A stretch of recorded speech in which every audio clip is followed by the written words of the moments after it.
മഴത്തോരു മുമ്പേടെ വരാൻ പോകുന്ന ഒരു അടിപൊളി എപ്പിസോഡിലേക്കാട്ടോ ഇന്ന് നമ്മൾ പോകുന്നത്. രാവിലെ തന്നെ മക്കളെ രക്ഷിക്കാനെത്തിയ ശിവശങ്കര മേനോൻ മനുവിനെയും കൂട്ടി നേരെ വരുന്നത് ബാലചന്ദ്രൻ്റെ വീട്ടിലേക്കാണ്. ബാലചന്ദ്രനെ കാണാനെത്തിയ ശിവശങ്കര മേനോൻ പറയുന്നുണ്ട്, ബാലചന്ദ്ര എങ്ങനെയുണ്ട് ഇപ്പോൾ, അസുഖമൊക്കെ ഭേദമുണ്ടോ, എങ്ങനെയുണ്ട് നിങ്ങളുടെ ജീവിതമൊക്കെ എന്ന് ചോദിക്കുമ്പോൾ ബാലചന്ദ്ര മേനോൻ പറയുന്നുണ്ട്, എന്ത് പറയാനാ, എല്ലാം അറിഞ്ഞില്ലേ, ശിവേട്ടനെല്ലാം അറിഞ്ഞു കാണുമല്ലോ അല്ലേ എന്ന് പറയുമ്പോൾ ശിവശങ്കരൻ പറയുന്നുണ്ട്, എല്ലാം അറിഞ്ഞു, എന്തെങ്കിലും അതിനൊരു പരിഹാരം കാണണ്ടേ ബാലചന്ദ്ര, എന്തൊക്കെ പറഞ്ഞാലും അവർ കുറ്റം ചെയ്തു, പക്ഷേ അത് നമ്മുടെ മക്കളല്ലാതിരിക്കുമോ, അവരെ നമുക്ക് ജയിലിൽ നിന്ന് പുറത്തിറക്കണ്ടേ. അപ്പോൾ ബാലചന്ദ്ര മേനോൻ പറയുന്നുണ്ട്, കുറ്റം ചെയ്തവരെ ശിക്ഷിക്കപ്പെടണം, അത്ര തന്നെ ഞാനും തീരുമാനിച്ചിട്ടുള്ളൂ, അവർ കുറ്റം ചെയ്തിട്ടുണ്ടെങ്കിൽ അവിടെ കിടന്ന് ശിക്ഷ അനുഭവിക്കട്ടെ എന്ന് ശിവശങ്കര മേനോൻ ആ സമയത്ത് പറയുന്നുണ്ട്. എന്താ ബാലചന്ദ്ര എങ്ങനെയൊക്കെ പറയുന്നത്, കുറ്റം ചെയ്തവരെ എങ്ങനെയെങ്കിലും നമുക്ക് രക്ഷിക്കണ്ടേ, അവരെ ശിക്ഷിക്കണമെന്നാണോ? അപ്പോൾ ചിരിച്ചുകൊണ്ട് ബാലചന്ദ്ര മേനോൻ പറയുന്നുണ്ട്, എവിടെ ചെന്നാലും കുറ്റം ചെയ്തവർ രക്ഷപ്പെടുകയും ബാക്കിയുള്ളവർ ശിക്ഷിക്കപ്പെടുകയല്ലേ ചെയ്യുന്നത്, അങ്ങനെ അങ്ങ് നടക്കട്ടെ. അപ്പോൾ കുറ്റം ചെയ്യാത്തവർ ഇവിടെ കിടന്ന് ശിക്ഷ അനുഭവിക്കുന്നത് നിങ്ങൾക്ക് മനസ്സിലാവുന്നുണ്ടല്ലേ എന്ന്. വൈജയന്തിയെ പറ്റിയുള്ള കാര്യമാണ് ബാലചന്ദ്ര മേനോൻ ഉദ്ദേശിച്ചത് എന്ന് മനസ്സിലാക്കുന്ന ശിവശങ്കര മേനോൻ ഒന്നും മിണ്ടാതെ തന്നെ തല താഴ്ത്തി നിൽക്കുന്നുണ്ട്. എന്നിട്ട് പറയുന്നുണ്ട്, ഇപ്പോൾ എനിക്ക് അതിനെപ്പറ്റി ഒന്നും സംസാരിക്കാനുള്ള സമയമില്ല, എങ്ങനെയെങ്കിലും നമ്മുടെ മക്കളെ പുറത്തിറക്കണം, അതുമാത്രമേ ഞാൻ ചിന്തിച്ചിട്ടുള്ളൂ എന്ന്. ബാലചന്ദ്ര മേനോൻ അതിന് വലിയ ഉത്തരവൊന്നും പറയാതെ നിൽക്കുന്ന സമയത്ത് മനു പറയുന്നുണ്ട്, അങ്കളെ എന്താ അങ്ങോട്ടും ഇങ്ങോട്ടും ഇവിടെ ഒരു തർക്കത്തിന് വേണ്ടിയിട്ടാണോ നിങ്ങൾ വന്നത്, അതോ നിങ്ങളുടെ മക്കളെ പുറത്തിറക്കാൻ വേണ്ടിയിട്ടാണോ, അല്ലാതെ ഇവിടെ നിന്നിങ്ങനെ തർക്കിച്ചുകൊണ്ട് നിന്നെന്ന് കരുതിയിട്ട് അവരെ നമുക്ക് പുറത്തിറക്കാൻ പറ്റില്ല. ആ സമയത്ത് മനുവിനോട് ബാലചന്ദ്ര മേനോൻ പറയുന്നുണ്ട്, മനു മോനെ, എനിക്ക് നിന്നോട് ദേഷ്യമൊന്നുമില്ലടാ, പക്ഷേ നിന്റെ അച്ഛൻ പറയുന്നത് നീ കേൾക്കുന്നില്ലേ, കുറ്റം ചെയ്ത അവന്മാരെ ഞങ്ങൾ നിന്ന് പുറത്തിറക്കണമെന്ന്. ഒരു പെൺകുട്ടിയെ മറ്റാരും കാണാതെ പിച്ച് ചീന്തിയിട്ട് അവന്മാരിപ്പോൾ ജയിലിൽ കിടക്കുന്ന അവന്മാരെ നമ്മൾ ചെന്ന് പുറത്തിറക്കണമെന്നോ? ബാലചന്ദ്ര മേനോന് അതിന് കഴിയില്ല എന്ന്. വീണ്ടും ബാലചന്ദ്ര മേനോന്റെ മുഖത്ത് നോക്കിയിട്ട് ശിവശങ്കര മേനോൻ പറയുന്നുണ്ട്, ഞാൻ ഒരു കാര്യം കൂടെ പറയാം, ആ പെണ്ണ് അലീന ഇവിടെ വന്ന് കയറിയതിനു ശേഷമാണ് ഈ കുടുംബത്തിൽ ഇത്രയധികം പ്രശ്നങ്ങൾ ഉണ്ടായത്. സന്തോഷത്തോടു കൂടെ ജീവിച്ചിരുന്ന വൈജയന്തിയും നിന്റെയും ബന്ധത്തിനിടയിൽ ഒരു വിള്ളലുണ്ടായത് അവള് കാരണമാണ്. നീ അല്ലെങ്കിൽ ഒന്ന് ആലോചിച്ച് നോക്ക്, അവൾ ഇവിടെ വന്നതിന് ശേഷമല്ലേ വൈജയന്തിയുടെ സ്വഭാവത്തിൽ ഇത്രയേറെ മാറ്റങ്ങൾ ഉണ്ടായത്. അതുപോലെ കുടുംബത്തിലെ ഓരോ ദിവസവും ഓരോരോ പ്രശ്നങ്ങൾ. നിനക്ക് ആരോഗ്യത്തിന് യാതൊരു കുഴപ്പവുമില്ലാതെ ജുവലറിയും എത്ര ബിസിനസ്സുകളുമാണ് നീ സ്ഥിരമായിട്ട് നോക്കിക്കൊണ്ട് നടന്നത്. ആ നിനക്ക് പെട്ടെന്ന് അറ്റാക്ക് ഉണ്ടായി, അതിനുശേഷം നിന്റെ ആരോഗ്യനില തീരെ മോശത്തിലായി, ഓരോ ദിവസവും നിന്നെ ഹോസ്പിറ്റലിൽ കൊണ്ടുപോകേണ്ടി വരുന്നു. അതുപോലെ എന്തെല്ലാം പ്രശ്നങ്ങൾ, ഹരിയും രോഹിത്തും തമ്മിലുള്ള പ്രശ്നങ്ങൾ, ഇതൊക്കെ ഇവള് വന്ന് കയറിയതിന് ശേഷമല്ലേ ഉണ്ടായത് എന്ന് പറയുന്ന സമയത്ത് ഇതെല്ലാം പുറത്തു നിന്ന് അലീന കേൾക്കുന്നുണ്ട്. അവൾക്കിത് കേൾക്കുമ്പോൾ വല്ലാത്ത അങ്ങ് സങ്കടമാവുന്നുണ്ട്. ബാലചന്ദ്ര മേനോൻ ആ സമയത്ത് പറയുന്നുണ്ട്, ശരിയാണ് ശിവേട്ട നിങ്ങൾ പറഞ്ഞത്, അലീന വന്നതിന് ശേഷം മാത്രമാണ് ഈ പ്രശ്നങ്ങൾ ഇവിടെ ഉണ്ടായത്. പക്ഷേ ഇതിനു മുമ്പ് ഇതെല്ലാം ഇങ്ങനെ അണഞ്ഞു കിടക്കുകയായിരുന്നില്ലേ, എന്നെ മറച്ചു വെച്ച് 22 വർഷങ്ങൾ അവൾ എൻ്റെ കൂടെ ജീവിച്ചു. അപ്പോൾ ഈ കഥകളെല്ലാം അലീന വന്നതിന് ശേഷം തന്നെയാണ് പുറത്തു വന്നത്.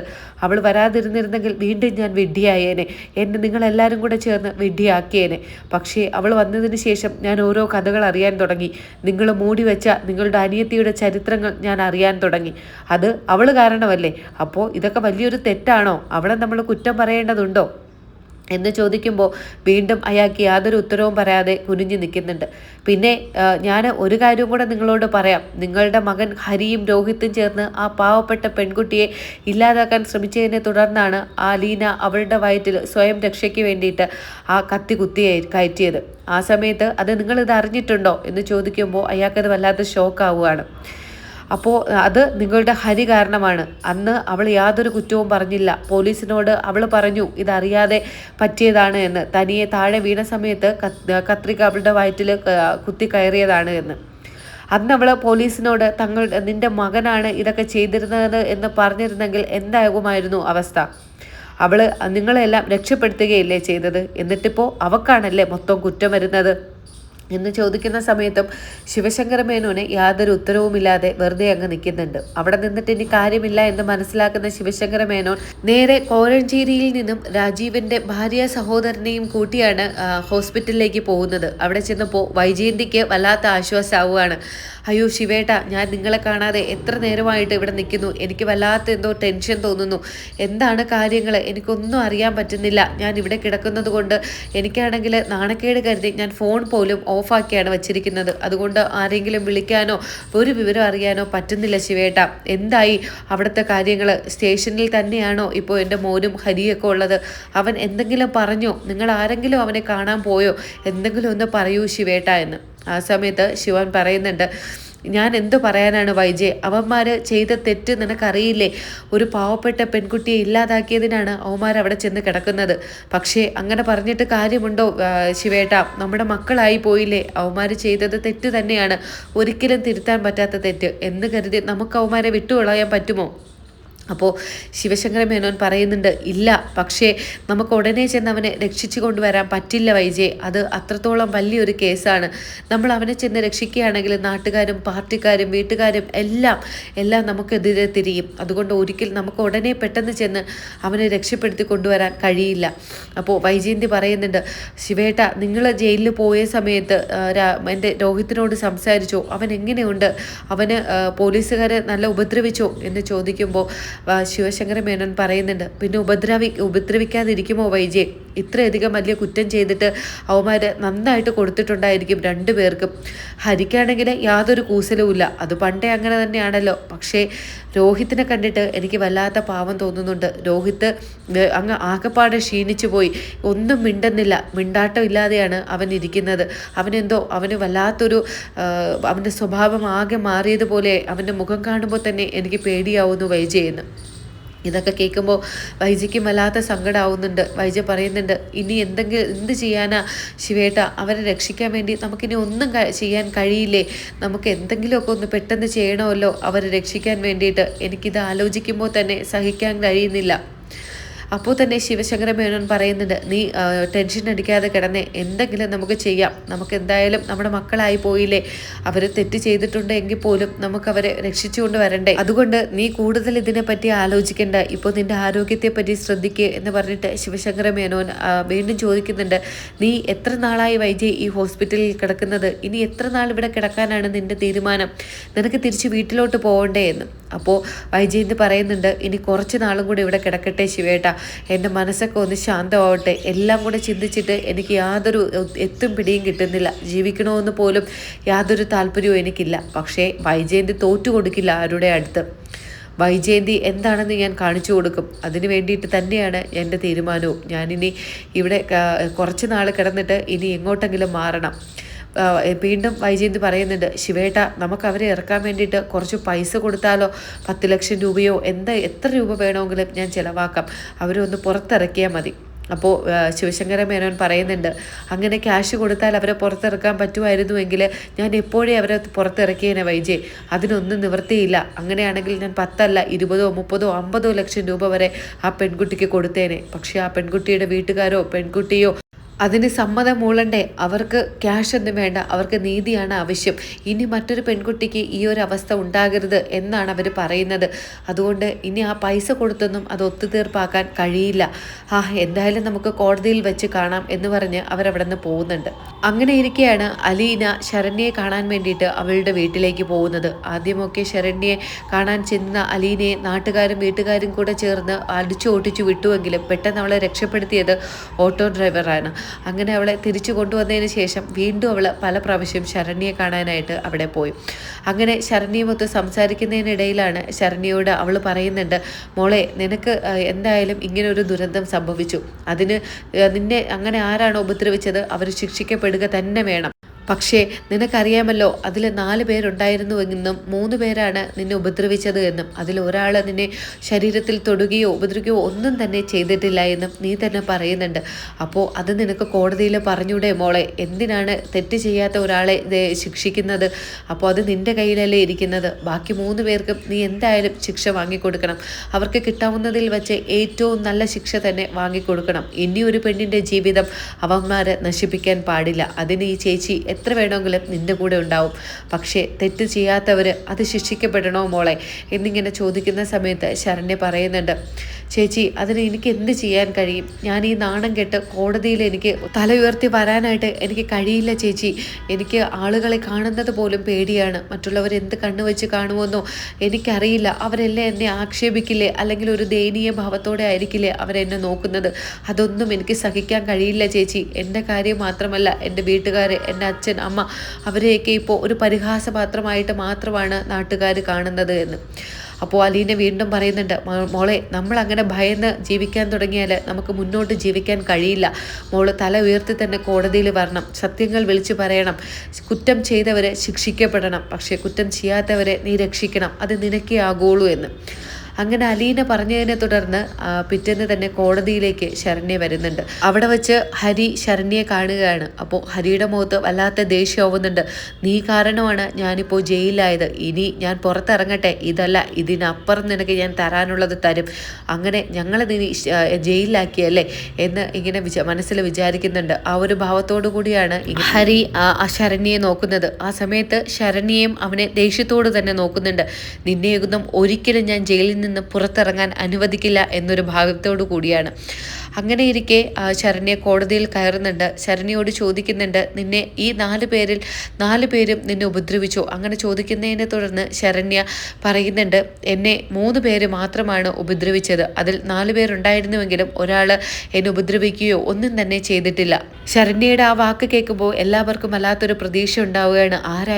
ആരുടെ പേരായിരിക്കും അവൾ പറയാൻ പോകുന്നത് എന്ന് ആലോചിച്ചിട്ട്. ആ സമയത്ത് വക്കീല് ശരണ്യയോട് ചോദിക്കുന്നുണ്ട്, ശരണ്യ പറയൂ, ഇതിൽ 4 പേരിൽ ആരാണ് കുറ്റം ചെയ്യാത്തത്? നിന്നെ ഉപദ്രവിക്കാത്തത് ആരാണ്? നീ മറ്റാരെയും പേടിക്കണ്ട.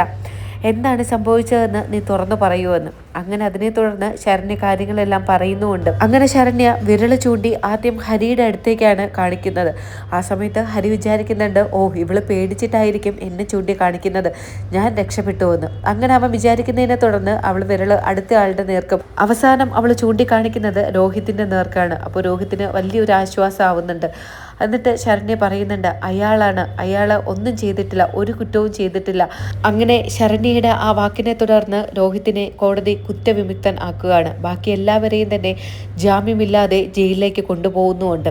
രോഹിത്തിന് അതൊരു വലിയ ആശ്വാസം ആവുന്നുണ്ട്. എന്നിട്ട് രോഹിത്ത് ശരണ്യയുടെ നേർക്ക് കൈ കൂപ്പിക്കൊണ്ട് പറയുന്നുണ്ട്, നന്ദി, എല്ലാത്തിനും നന്ദി. ഞാൻ ചെയ്യാത്ത കുറ്റത്തിന് ജയിലിലാകുമോ എന്ന് പേടിച്ചു, പക്ഷേ നീ കാരണം എന്നെ പുറത്തിറക്കി, ഒരുപാട് നന്ദിയുണ്ട് എന്ന് പറയുന്ന സമയത്ത് ശരണ്യ പറയുന്നുണ്ട്, എന്നോടല്ല നീ നന്ദി പറയേണ്ടത്, ദാ ഇവിടെ നിൽക്കുന്ന അലീന ചേച്ചിയോടാണ്. അലീന ചേച്ചി കാരണമാണ് ഞാൻ ഇത്ര ധൈര്യത്തോടു കൂടി ഇവിടെ വന്ന് ഈ സത്യങ്ങൾ തുറന്നു പറഞ്ഞത്. നാണക്കേട് കരുതി ഞാൻ മരിച്ചാലോ എന്ന് പോലും ആലോചിച്ചു. പക്ഷേ അവിടെ നിന്നെല്ലാം എന്നെ അലീന ചേച്ചിയാണ് ഒരുപാട് കാര്യങ്ങൾ പറഞ്ഞ് എന്നെ ഇവിടേക്ക് കൊണ്ടുവന്നത്. ഇപ്പോൾ എൻ്റെ പഴയ പോലെ ആക്കിയത് അലീന ചേച്ചിയാണ്. ആ ചേച്ചി ഇല്ലായിരുന്നെങ്കിൽ ഒരുപക്ഷെ ഞാനിപ്പോൾ ജീവിച്ചിരിക്കുന്നത് പോലും ഉണ്ടാവില്ല. പക്ഷെ അലീന ചേച്ചി പറഞ്ഞു, അതൊന്ന് നമ്മുടെ ജീവിതത്തിൻ്റെ ഒരു ഭാഗമാണ് എങ്കിലും അതെല്ലാം മറക്കാൻ നമ്മൾ പഠിക്കണമെന്ന്. അങ്ങനെ അലീന ചേച്ചി എനിക്ക് ധൈര്യം തന്നാണ് ഞാൻ ഇവിടേക്ക് വന്നത്. എന്നെ പഴയ ശരണ്യമാക്കി മാറ്റിയതിൽ അലീന ചേച്ചിക്ക് ഒരുപാട് പങ്കുണ്ട് എന്ന്. അതുകൊണ്ട് നീ അലീന ചേച്ചിയോട് മാപ്പ് പറയൂ. അലീന ചേച്ചിയാണ് നിന്നെ രക്ഷപ്പെടുത്തി ഇവിടെ കൊണ്ടുവന്നത്, അല്ലാതെ ഞാനല്ല. ഞാൻ ഇവിടെ വന്നു പറഞ്ഞു എന്ന് മാത്രമേ ഉള്ളൂ. പക്ഷേ ഞാനിവിടെ വരാനുള്ള കാരണം അലീന ചേച്ചിയാണ്. എത്രയോ പാടുപെട്ടിട്ടാണ് അലീന ചേച്ചി എന്നെ വന്ന് പലതവണ കണ്ട് ഓരോ കാര്യങ്ങൾ പറഞ്ഞത്. ഒരുപാട് തവണ അലീന ചേച്ചി വീട്ടിൽ വരുന്ന സമയത്ത് എൻ്റെ അച്ഛനും അമ്മയും നാട്ടുകാരും ചേർന്ന് അലീന ചേച്ചിയെ ഉപദ്രവിച്ചിട്ടുണ്ട്. പക്ഷേ അലീന ചേച്ചി അതൊന്നും കണക്കിലെടുക്കാതെ വീണ്ടും എന്നെ കാണാൻ വന്നു, എനിക്കതിനുള്ള ഊർജം തന്നു. അങ്ങനെയാണ് ഞാനിപ്പോൾ ഇവിടെ സത്യം പറയാൻ വേണ്ടി വന്നത്. അപ്പോൾ രോഹിത്തിന് വല്ലാതെ ഒരു സങ്കടമാവുന്നുണ്ട്. തൻ്റെ വീട്ടിൽ തന്നോടൊപ്പം താമസിച്ചിട്ട് തൻ്റെ ചേച്ചിയെ താൻ അറിയാതെ പോയല്ലോ. ഇത്രയും നന്മയുള്ള ഒരാളായിരുന്നു അലീന ചേച്ചി. ഞാൻ എന്തുമാത്രം കുത്തുവാക്കുകൾ പറഞ്ഞ് അലീന ചേച്ചിയെ ദ്രോഹിക്കാൻ ശ്രമിച്ചു. അന്ന് ഞാനും ഹരിയും കൂടെ ചേർത്ത് അലീന ചേച്ചിയെ ഇല്ലാതാക്കാൻ ശ്രമിച്ചു. പക്ഷേ അതൊന്നും ചേച്ചി മനസ്സിൽ വെക്കാതെ ഇപ്പോൾ എന്നെ രക്ഷിക്കാൻ വേണ്ടി വന്നിരിക്കുന്നു. അങ്ങനെ അതെല്ലാം ആലോചിച്ചിട്ട് കൈകോപ്പി അലീനയോട് മാപ്പ് പറയുന്നുണ്ട് രോഹിത്ത്. ആ സമയത്ത് അലീനയ്ക്കും വല്ലാത്ത സന്തോഷമാവുന്നുണ്ട്. അലീന പറയുന്നുണ്ട്, പോട്ടുമോനെ, അതൊന്നും സാരമില്ല, അതൊക്കെ നീ ചെയ്യാത്ത കുറ്റത്തിന് ജയിലിൽ കിടക്കരുത് എന്നേ ഞാൻ ആഗ്രഹിച്ചിട്ടുള്ളൂ. വാ നമുക്ക് വീട്ടിലേക്ക് പോവാമെന്ന്. അപ്പോൾ വീട്ടിലേക്കോ എവിടേക്കോ പോവാനെന്നറിയാതെ പകച്ചു നിൽക്കുന്നുണ്ട് രോഹിത്ത് പറയുന്നുണ്ട്, ഇല്ല ചേച്ചി, ഞാൻ വരുന്നില്ല, എനിക്കിനി അങ്ങോട്ടേക്ക് വരാൻ കഴിയില്ല, ഞാനിനി എവിടെയെങ്കിലും ഒളിച്ച് താമസിക്കാൻ പോകുന്നു. എനിക്ക് കോളേജിലേക്കോ എൻ്റെ ഫ്രണ്ട്സിനെ കാണാനോ എനിക്ക് പുറത്തേക്ക് ഇറങ്ങാനോ കഴിയില്ല. ആളുകൾ എന്നെ കൊന്ന് തിന്നു കളയും. അവർ വിചാരിക്കുന്നത് പൈസ കൊടുത്തിട്ടായിരിക്കും എന്നെ പുറത്തിറക്കി കൊണ്ടുവന്നത് എന്നാണ്, അല്ലാതെ ഞാനൊരു തെറ്റും ചെയ്യാതെയാണ് വെളിയിലിറങ്ങിയതെന്ന് ആരും വിചാരിക്കില്ല എന്ന്. അപ്പോൾ അലീന പറയുന്നുണ്ട്, അല്ല മോനെ, അല്ല, ഇപ്പോൾ എല്ലാവരും അറിഞ്ഞില്ലേ നീ കുറ്റം ചെയ്തിട്ടില്ല എന്ന്, പിന്നെ എന്തിനാണ് നീ പേടിക്കുന്നത്? വാ, നമുക്ക് നമ്മുടെ വീട്ടിലേക്ക് തന്നെ പോകാമെന്ന്. അങ്ങനെ രോഹിത്തിനെ അലീന കാര്യങ്ങളൊക്കെ പറഞ്ഞ് മനസ്സിലാക്കി ധൈര്യമൊക്കെ കൊടുത്ത് സ്വന്തം വീട്ടിലേക്ക് കൊണ്ടുപോകുന്നുണ്ട്. അതിനുശേഷം നേരെ ബാലചന്ദ്രൻ വന്ന് അലീനയോട് വല്ലാതെ സ്നേഹത്തോടെ സംസാരിക്കുന്നുണ്ട്. മോളെ, നിന്നോട് എത്ര നന്ദി പറഞ്ഞാലും മതിയാവില്ല. രോഹിത്ത് നിന്നെ എത്രമാത്രം ദ്രോഹിക്കാൻ ശ്രമിച്ചു, പക്ഷേ നീ അവനെ ഒരു സഹോദരനെ പോലെ കണ്ടുവല്ല, നിന്റെ സഹോദരൻ തന്നെയല്ലേ അവൻ. അപ്പോൾ അലീന പറയുന്നുണ്ട്, എന്താ അച്ഛ എങ്ങനെയൊക്കെ എന്നോട് പറയുന്നത്? അവൻ എൻ്റെ കുഞ്ഞ് അനുജനല്ലേ, അവനെ രക്ഷിക്കേണ്ടത് എൻ്റെ ഉത്തരവാദിത്വമല്ലേ അച്ഛ, അവനൊരു തെറ്റും ചെയ്തിട്ടില്ലല്ലോ, പിന്നെ എന്താ എന്നിങ്ങനെ പറയുമ്പോൾ ബാലചന്ദ്രനും രോഹിത്തിനെ കെട്ടിപ്പിടിക്കുന്നുണ്ട്. മോനെ പോട്ടെ എന്ന് പറഞ്ഞ് വീട്ടിലേക്ക് കൂട്ടിക്കൊണ്ടു പോവാണ്. അങ്ങനെ വീട്ടിൽ കൊണ്ടാക്കിയതിന് ശേഷം ബാലചന്ദ്രൻ നേരെ പോകുന്നത് വൈജയന്തിയെ കാണാനായിട്ട് ഹോസ്പിറ്റലിലാണ്. അവിടെ ചെന്നുന്ന സമയത്ത് വൈജയന്തിയോട് ബാലചന്ദ്രൻ ഇങ്ങനെ പറയുന്നുണ്ട്, രോഹിത്തിനെ വീട്ടിലേക്ക് കൊണ്ടുവന്നു, അവൻ ഒരു കുറ്റവും ചെയ്തിട്ടില്ല എന്ന് കോടതിയിൽ തെളിഞ്ഞു എന്ന്. ആ ഒരു പെൺകുട്ടി വന്ന് മൊഴി പറഞ്ഞു, അവളെ ഉപദ്രവിച്ചിട്ടില്ല, ബാക്കി 3 പേരും ചേർന്നാണ് അവളെ ഉപദ്രവിച്ചത് എന്ന്. അപ്പോൾ വൈജയന്തിക്കും വല്ലാത്ത സന്തോഷമാവുന്നുണ്ട്. എന്നിട്ട് പറയുന്നുണ്ട്, അതിനും കാരണം നീ വീട്ടുവേലക്കാരിയെന്നും അങ്ങനെയെന്നും ഇങ്ങനെയെന്നും ഒക്കെ വിളിക്കുന്ന നിന്റെ ശത്രു അലീന തന്നെ, അവൾ കാരണമാണ് നിന്റെ മകനെ ഇപ്പോൾ അവൾ കോടതിയിൽ നിന്നും രക്ഷിച്ചു കൊണ്ടുവന്നത് എന്ന്.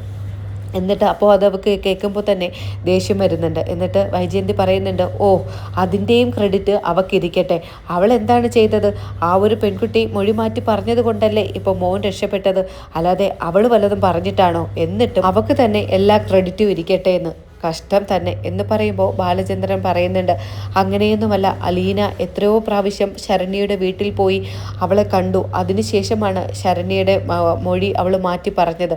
പക്ഷേ അവളെ കാണാൻ പോകുമ്പോഴെല്ലാം അലീനയ്ക്ക് എന്തുമാത്രം ഉപദ്രവങ്ങളും ഓരോ കുത്തുവാക്കുകളും കേൾക്കേണ്ടി വന്നിട്ടുണ്ടെന്ന് നിനക്കറിയാമോ? അതെല്ലാം സഹിച്ച് വീണ്ടും വീണ്ടും അവൾ ശരണ്യയുടെ വീട്ടിൽ പോയി മാപ്പ് അപേക്ഷിച്ചു. ആരാണ് തെറ്റ് ചെയ്തത് അവർ മാത്രം ശിക്ഷിക്കപ്പെടണമെന്നും തെറ്റ് ചെയ്യാത്തവർ ഒരിക്കലും ശിക്ഷിക്കപ്പെടാൻ പാടില്ല എന്നും ആ കുട്ടിക്ക് പറഞ്ഞ് മനസ്സിലാക്കി കൊടുത്ത് അതിനെ പുറത്തേക്ക് വരാൻ വേണ്ടിയിട്ട് ധൈര്യം കൊടുത്ത് കോടതിയിൽ കൊണ്ടുവന്നത് അലീനയാണ്. അങ്ങനെയാണ് നിന്റെ മകൻ രക്ഷപ്പെട്ടത് എന്ന് പറയുന്നുണ്ട്. ആ സമയത്ത് തന്നെ രോഹിത്തും അവിടേക്ക് കയറി വരുന്നുണ്ട്. രോഹിത്ത് പറയുന്നുണ്ട്, അലീന ചേച്ചിയാണ് അമ്മേ എന്നെ രക്ഷപ്പെടുത്തി കൊണ്ടുവന്നത്, അലീന ചേച്ചിയും ഞാനും ഒരുമിച്ചാണ് ഇവിടേക്ക് വന്നത് എന്ന്. അപ്പോൾ പറയുന്നുണ്ട്, അലീന ചേച്ചിയോ, നിനക്കവളെ രക്ഷിച്ചു കൊണ്ടുവന്നത് കൊണ്ട് ഇപ്പോൾ നിൻ്റെയും അവളുടെ സ്നേഹം പിടിച്ചു പറ്റിയല്ലേ? അലീന ചേച്ചി എന്നാടാ നിനക്കവൾ ചേച്ചിയായത് എന്ന് പറയുമ്പോൾ രോഹിത്ത് പറയുന്നുണ്ട്, അമ്മയ്ക്ക് അലീന ചേച്ചിയെ ഇതുവരെ മനസ്സിലാക്കാൻ കഴിഞ്ഞിട്ടില്ല. ഓരോരോ കാരണങ്ങൾ ഉണ്ടാവുമ്പോഴേ അലീന ചേച്ചിയെ നമുക്ക് മനസ്സിലാവുള്ളൂ. ഒന്നും പ്രതീക്ഷിക്കാതെയാണ് അലീന ചേച്ചി ആ വീട്ടിൽ വന്നത്. നമ്മളെല്ലാവരെയും അലീന ചേച്ചി കൂടപ്പിറപ്പായിട്ട് കണ്ടതുമൊക്കെ, പക്ഷേ നമ്മൾ മാത്രമാണ് അലീന ചേച്ചിയെ മനസ്സിലാക്കാതിരുന്നത്. അലീന ചേച്ചി ഒരു പാവമാണ് അമ്മയ്ക്ക് അത് എന്തെങ്കിലും മനസ്സിലാവൂ എന്ന്.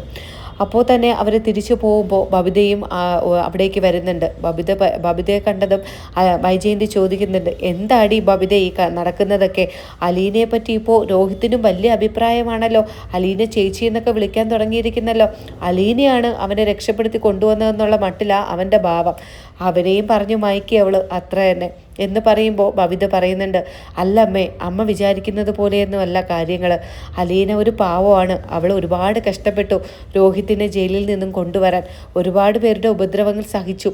എന്നിട്ടും അവൾ വീണ്ടും ആ കുട്ടിയുടെ വീട്ടിൽ ചെന്ന് മാപ്പ് അപേക്ഷിച്ചു. അങ്ങനെയാണ് രോഹിത്തിനെ പുറത്തേക്ക് കൊണ്ടുവന്നത്. അമ്മ വിചാരിക്കുന്നത് പോലെയല്ല, അലീന ആളൊരു പാവമാണ്, നമുക്ക് വേണ്ടി അവൾ ഒരുപാട് കഷ്ടപ്പെടുന്നുണ്ട്, ഒരു പ്രതിഫലം പോലും പ്രതീക്ഷിക്കാതെ. പക്ഷേ അതൊന്നും നമ്മൾ മനസ്സിലാക്കുന്നില്ല. അത് ഞാനങ്ങ് ഭാവിക്കുന്നുമില്ല. ഞാനങ്ങനെ അവളെ ഒരു ചേച്ചിയായിട്ട് കരുതുകയാണെങ്കിൽ അവൾക്ക് കുറേ കൂടെ അങ്ങ് അഹങ്കാരം കൂടും. പക്ഷേ എൻ്റെ ഉള്ളിൽ എനിക്കറിയാം അവളൊരു പാവമാണെന്നും അവൾ നമുക്ക് വേണ്ടിയിട്ട് നന്മ മാത്രമേ ചെയ്യുന്നുള്ളൂ എന്നും. അതൊക്കെ കേൾക്കുമ്പോൾ വൈജയ്ക്ക് മനസ്സിലൊരു വല്ലാത്ത സങ്കടം തോന്നുന്നുണ്ട്. വൈജയന്തിയുടെ കണ്ണൊക്കെ നിറയുന്നുണ്ട്. എന്നിട്ട് അതൊന്നും അവൾ പ്രകടിപ്പിക്കുന്നില്ല. ആ സമയത്ത് തന്നെ അവിടേക്ക് വൈജയന്തിയുടെ ഡോക്ടറും വരുന്നുണ്ട്. ഡോക്ടർ ഓടിച്ചെന്ന് വൈജയന്തിയോട് പറയുന്നുണ്ട്, ആ മോൻ രക്ഷപ്പെട്ടു അല്ലേ, മോൻ ഒരു കുറ്റവും ചെയ്തിട്ടില്ല എന്നുള്ള കാര്യം തെളിഞ്ഞു അല്ലേ, ഞാൻ വാർത്തയിൽ കണ്ടിരുന്നു, വലിയ വാർത്ത വന്നിരുന്നു, അതുപോലെ തന്നെ പത്രത്തിലും ഉണ്ടായിരുന്നുവെന്ന്. അപ്പോൾ വൈജയന്തി പറയുന്നുണ്ട്, അതേ ഡോക്ടർ, മോൻ ഒരു തെറ്റും ചെയ്തിട്ടില്ല എന്ന്. അപ്പോൾ വൈജയന്തിക്ക് ഇപ്പോൾ കുറച്ച് ആശ്വാസമൊക്കെ ആയി കാണുമല്ലോ അല്ലേ, രോഗമൊക്കെ ഇപ്പോൾ കുറേയൊക്കെ ഭേദമായി, ഇനി വീട്ടിലേക്ക് പോകുന്നതല്ലേ നല്ലത് എന്ന് പറയുമ്പോൾ വൈജയന്തി പറയുന്നുണ്ട്, അതേ ഡോക്ടർ, അപ്പോൾ എന്നെ ഇന്ന് ഡിസ്ചാർജ് ചെയ്യുമല്ലോ അല്ലേ എന്ന് പറയുന്നുണ്ട്. അപ്പോൾ ഡോക്ടർ പറയുന്നുണ്ട്, അതെ, ഞാൻ ഇന്ന് ഡിസ്ചാർജ് ചെയ്ത് തരാമെന്ന്. അതിനെ തുടർന്ന് വൈജയന്തി നേരെ കമലയെ വിളിക്കുന്നുണ്ട്.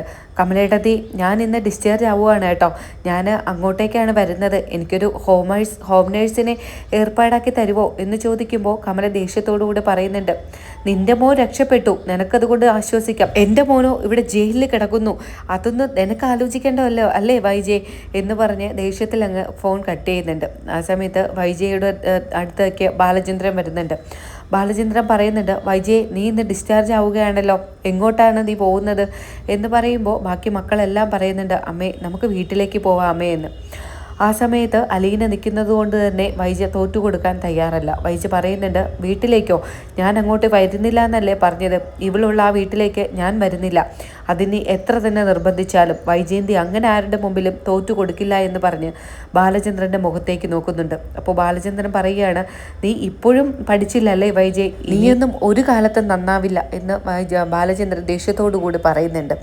ആ സമയത്ത് രോഹിത്തും പറയുന്നുണ്ട്, എന്താ അമ്മ ഇങ്ങനെ പറയുന്നത്, അലീന ചേച്ചിയാണ് എന്നെ രക്ഷിച്ചു കൊണ്ടുവന്നത്, ഞാനിപ്പോൾ അമ്മയുടെ മുന്നിൽ നിൽക്കുന്നതിന് കാരണം ഈ അലീന ചേച്ചി തന്നെയാണ്, അലീന ചേച്ചിയോടുള്ള ദേഷ്യമെല്ലാം എനിക്ക് മാറിക്കഴിഞ്ഞു, ഇനി അമ്മയ്ക്ക് കൂടെ മാത്രമേ അലീന ചേച്ചിയോടുള്ള ദേഷ്യം മാറാനുള്ളൂ, അമ്മ സ്നേഹിക്കേണ്ട, പക്ഷേ ഇങ്ങനെ അലീന ചേച്ചിയെ ദേഷ്യപ്പെടരുത് എന്ന് പറയുന്നുണ്ട്. ആ സമയത്ത് അലീനയുടെ മുഖത്ത് നോക്കി വൈജയന്തി പറയുന്നുണ്ട്, നിന്നെ ഇപ്പോൾ എല്ലാവരും പുകഴ്ത്തുന്നുണ്ടല്ലോ, അപ്പോൾ എൻ്റെ ഭാഗത്ത് നിന്നുകൂടെ നിന്നോടൊരു നന്ദി വാക്ക് പറയണമല്ലേ, അങ്ങനെ പറഞ്ഞിട്ട് ദേഷ്യത്തോടു കൂടെ തന്നെയാണ് അലീനയുടെ മുന്നിൽ കൈകൂപ്പി നിൽക്കുന്നത്. നന്ദി, എൻ്റെ മകനെ രക്ഷിച്ചു കൊണ്ടുവന്നതിന്, തൃപ്തിയായല്ലോ നിനക്ക് എന്നിങ്ങനെ പറയുന്നുണ്ട്. ആ സമയത്ത് അലീന പറയുന്നുണ്ട്, മാഡത്തിൻ്റെ നന്ദിയൊന്നും എനിക്ക് ആവശ്യമില്ല, ഞാൻ ചെയ്യേണ്ടത് മാത്രമേ ചെയ്തിട്ടുള്ളൂ, രോഹിത്ത് കുറ്റക്കാരനല്ല എന്ന് എനിക്ക് മനസ്സിലായി, അതുകൊണ്ട് തന്നെയാണ് ഞാൻ അവിടെ അവനെ രക്ഷിച്ചു കൊണ്ടുവന്നത്, അല്ലാതെ നിങ്ങളുടെ നന്ദി പ്രകടനത്തിനോ ഒന്നിനും വേണ്ടിയിട്ടല്ല എന്ന് പറയുന്നുണ്ട്. ആ സമയത്ത് വൈജയന്തിക്ക് വീണ്ടും ദേഷ്യം വരുന്നുണ്ട്.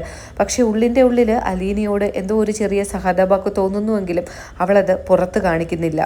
ആ സമയത്ത് ഇതൊക്കെ കണ്ടുകൊണ്ട് നിന്നിട്ട് രോഹിത്ത് പറയുന്നുണ്ട്, അമ്മ ഇപ്പോൾ ആർക്ക് വേണ്ടിയിട്ടാണ് ഒരു നന്ദി പ്രകടനം നടത്തിയത്, നമ്മളെ കാണിക്കാനാണോ, അതിൻ്റെ ആവശ്യമില്ല അമ്മേ, അലീന ചേച്ചിയോട് ഇത്തിരിയെങ്കിലും ഒരു അനുകമ്പയോ സ്നേഹമോ തോന്നിക്കഴിഞ്ഞാൽ അമ്മ നന്ദി പറയുന്നുണ്ടെങ്കിൽ അതിനൊരർത്ഥമുണ്ടായിരുന്നു, അല്ലാതെ ഇപ്പോൾ അലീന ചേച്ചിയെ കൂടുതൽ വിഷമിപ്പിക്കേണ്ടായിരുന്നു, അലീന ചേച്ചി ഇല്ലാത്ത വീട്ടിലേക്ക് ഇനി ഞാനും വരുന്നില്ല, അലീന ചേച്ചി എവിടെയുണ്ടോ അവിടെ മാത്രം കുറേ നന്മയും കാര്യങ്ങളുണ്ടെന്ന് എനിക്ക് മനസ്സിലായി, അമ്മയും എന്നെങ്കിലും അലീന ചേച്ചിയുടെ ഉള്ളിലെ നന്മ തിരിച്ചറിയും, അന്ന് അമ്മയുടെ ഈ പിണക്കം എല്ലാം മാറും, അതെനിക്ക് ഉറപ്പാണ് എന്ന് പറഞ്ഞ് ഈ ഒരു എപ്പിസോഡ് ഇവിടെ അവസാനിക്കുകയാണ്. ഈ ഒരു എപ്പിസോഡ് നിങ്ങൾക്ക് ഇഷ്ടമായാൽ ചാനൽ സബ്സ്ക്രൈബ് ചെയ്യാനും ഈ ഒരു എപ്പിസോഡ് ലൈക്ക് ചെയ്യാനും മറക്കരുത്.